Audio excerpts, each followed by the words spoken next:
Please put your hands together. Help me welcome your first storyteller of the evening, Mr. Levi Greenacres.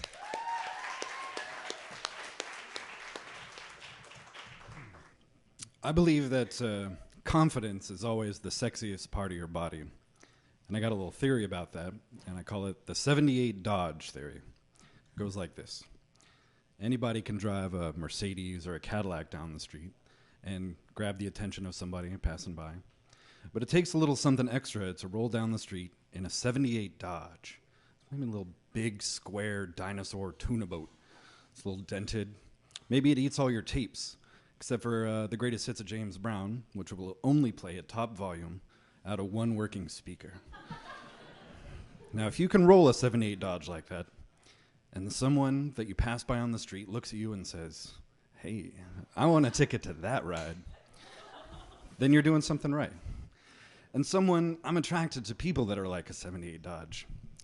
Big, square, tank-like women, gap teeth, heavily scarred, real burly, proudly full-eyebrowed.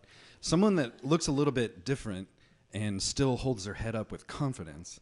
That's someone I've always felt that has something to teach me about how to live and maybe how to love. And confidence is a thing that I was sorely lacking when I was 22 years old.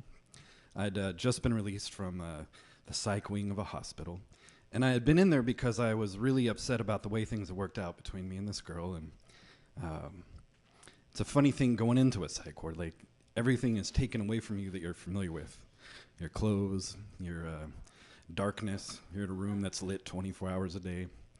And you're given a routine and drugs that might make you sick or feel weird. And there's a television that's on 24 hours a day. So you're left with a sense upon your release that you have nothing, although as Bob Dylan said, when you got nothing to lose. So when I go back to work at a photo lab a week later, no one asks me like, "Hey, where you been for a week?" Or, "Why are you wearing long sleeve shirts all the time? You never used to do that. It's hot as balls in this photo lab that has no air conditioning." But I was there, and my job was to take people's film and put them in a little bag and write their names on it and process the film and give them back their pictures. So this lady came in, and she was amazing. She was a 78 Dodge, if there ever was one. And she had one of my very favorite physical affliction, which is hyperthyroid disorder.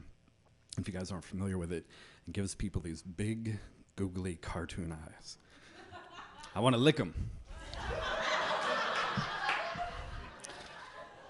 And she also had bright red hair, and she had dyed a big silver witch lock down the front. So she came in with a roll of film and said, "I need these an hour. Can you do these in an hour?" And I said, "Yeah." So I'd take the roll of film, I put it in the envelope, and no one else in the world looks like this lady looks, I assure you. And so I know her name, but I'm writing it down, but she underscores, as she does every time, that her last name is Dement, like demented. I got it. So I take the film and I put it through the machine, and I'm looking through the pictures, and she often brings in these real arty, highbrow, weird, unusual, interesting pictures, and these were no exception. They were of a very attractive blonde woman who had been fake murdered.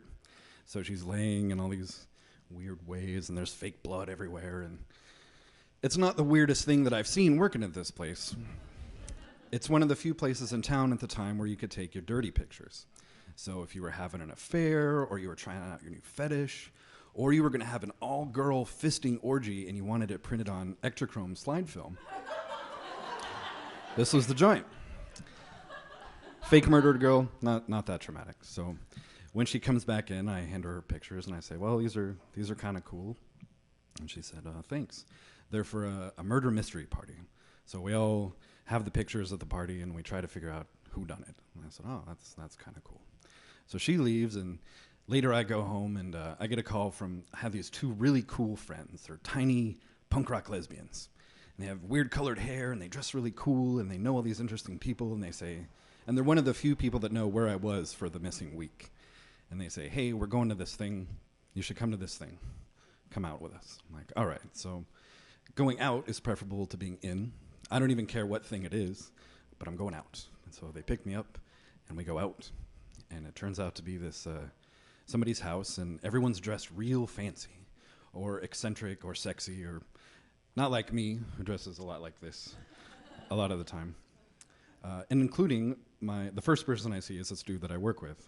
And normally he's a fairly short, rotund, rodent-looking guy. He's a real small, weaselly eyes, and he dresses in polar fleece sweater vest and one of those round, flat-top jazz guy hats. But he's not dressed like that now. He's dressed in a leather skirt, and he's got a leather collar, and there's a short, really bald, really angry-looking Nosferatu vampire kind of guy leading him around on a chain. I don't know what kind of party I'm at. I don't care because I'm out, and I feel like my friends will keep me safe in case anyone tries to bite. So eventually I see the person that is hosting the party, and it's Ms. Dement, like demented. And it's the murder mystery party, and there's the naked murdered girl. She's not naked at the moment, but she is covered in fake blood, and people are passing around little note cards, and I don't know how that all works, but I'm very distracted because I feel like this lady told me about her party and didn't exactly invite me, but here I am, and awkward's kind of what I do, so I'm gonna keep going with it. At the end of the night, my friends tell me they're my ride, and so they're gonna go, and I feel like I don't have anything to lose, so I'm gonna go ask this lady out.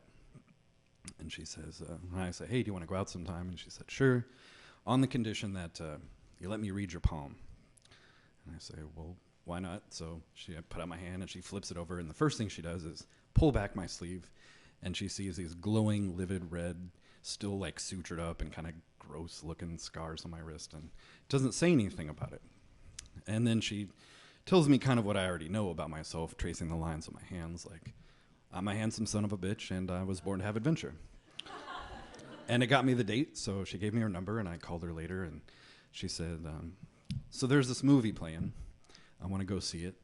It's got Bjork in it, and what do you think about that? And I said, okay, I don't know much about movies, but you want one, you know one that's playing, so let's go see that. And she said, okay, pick me up at this place, and we'll have a drink, and then we'll go see the movie. And the place that she ended up having me meet her at was the bar where I had turned the year before. I turned 21. It's a place that is still celebrated for its being the gateway for my journey of learning and discovery about how to proposition someone after you drink too much. Nope. And what might happen as a result of that. It's also where I learned to throw up. With class. I'm determined not to repeat my 21st birthday, so I'm conservatively sipping a drink. And as we're sitting there kind of talking about whatever, this guy gets into his car. It's a little red sports car, and he revs it up real loud over and over and over again in that way that people who want you to know they drive a car worth more than your house do, and peels off into the street. And my date says, a guy like that has a really tiny penis. I said, well, you're probably right. I'm curious to know, like, what you would think about a guy who drives a 78 Dodge. Her answer was this. She took a napkin and said, I'm going to draw a picture of the kind of penis that I like. And when I'm done with that, I want you to draw me a picture of what your penis is like.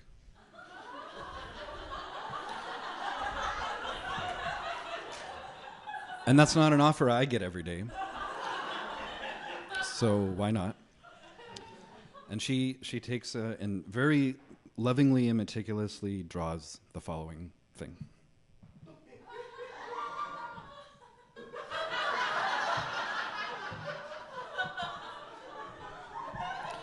This is an approximation from memory of what she drew. But it reminded me of nothing, with its veined, hairy glory of a number 2 pencil. And I'm not shaped like a number 2 pencil. And she said, I like this kind of penis on account of my narrow vagina. This is probably maybe the second or third clue I've gotten that things probably aren't going to be normal and work out great for me. But I don't care. I'm young and I've got nothing to lose. And so she says, now it's your turn. And I have to take a moment to think, like, I want to tell the truth. I might also enjoy getting laid. But I also want to bridge the gap between her expectation and my personality. So I think, what would Andy Warhol do? If Andy Warhol were me, he might draw something like this.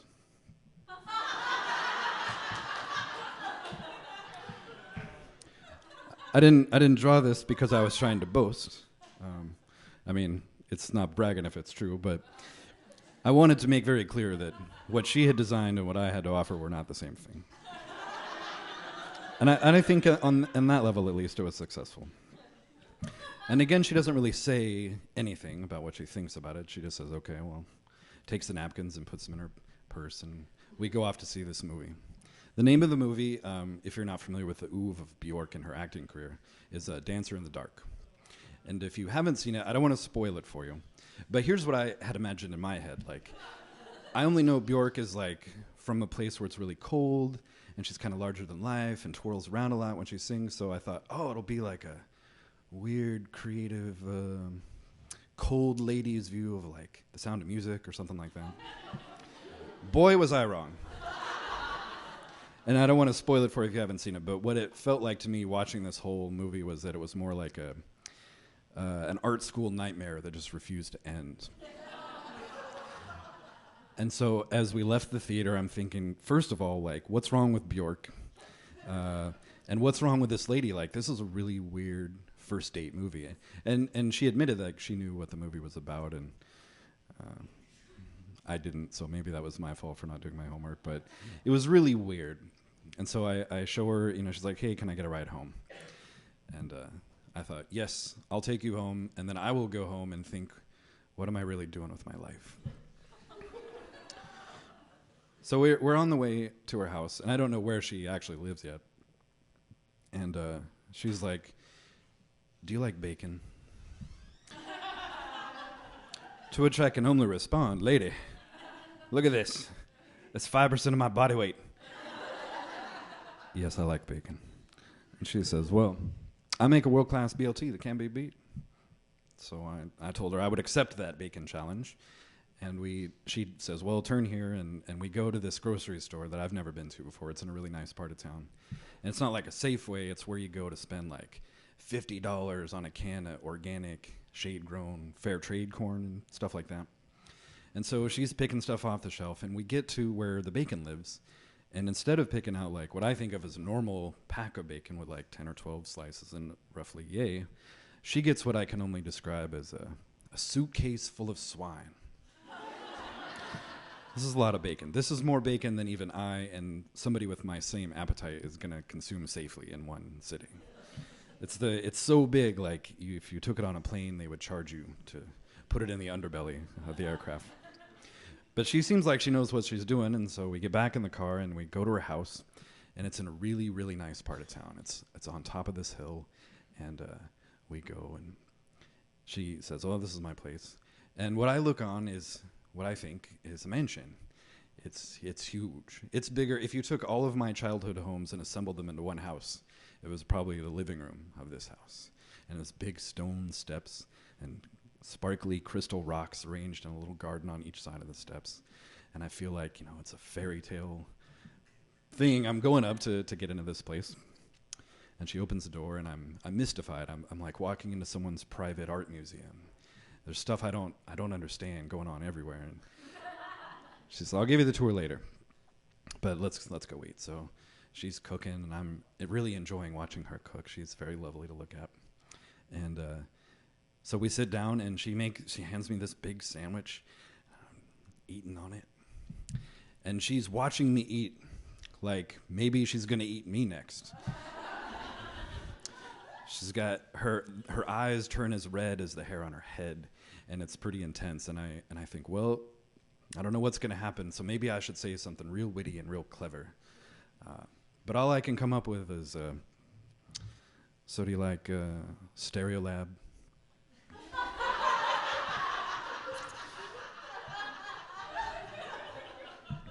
She doesn't like Stereolab. Not at all. And because I foundered on my first step toward clever conversation, I stopped altogether. So the rest of the meal was spent in just chewing silence. So she takes the plates when we're done, and she puts them in the sink, and she's like, I want to show you the house. So from room to room to room, with gigantic original oil paintings and couches made out of animals that are extinct, furniture from countries that don't exist, and things like that. And in loving detail, she describes everything in the house. And it's not her house. She wasn't born into money or anything like that, but she lives with some world-famous photographer. And so, this picture here was from when he went to Africa, and this picture here was when he went to wherever. All these places I don't know about, I'm probably never going to see. But it is important for her to impress upon me that I am in someone else's luxury. And so finally she said, well, there's one room left of the house. It's my bedroom. Do you want to see it? Yes, I would. I don't know what's going to happen there, but I'll at least peek inside. And so she opens the door, and it kind of looks like if Tim Burton had a niece that he spoiled. Rotten. And there's things with spiralies and, paintings. And again, I get a tour of this came from this country, and this happened on this adventure. And the final thing that she shows me is this is sort of at the time where digital photography wasn't the standard that it is today. So she's telling me, I did this thing in Photoshop for this picture, and it's kind of a spooky mansion with a dark tree. And she walks away from me, and she's still telling me about it. And I'm not paying attention to where she's at. It's like, wow, computers. I can't afford one. This is a cool picture. And finally I realize that it's really quiet in the room, except for the sound of my busy brain. And at last I turn around, and she's assumed a posture that I am not familiar with. She has a gigantic bed. Like you could plant corn in the size of the space that this bed occupies. And she has her hands flat on the bed, and she has her butt up in the air, almost as if she is offering it to someone. I don't think it's me, but I don't know. And she kind of has her head down a little bit, but she's looking up, kind of like a real sexy, hyperthyroided Jack Nicholson.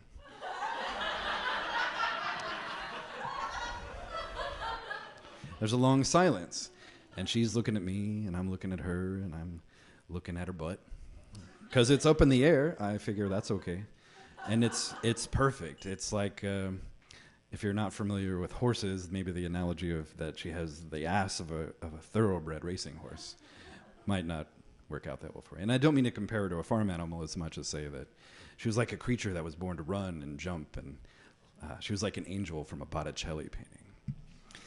And I still don't know what's going on, and she says, do you like what you see? Yes, I do. But there's my clever conversation at an end.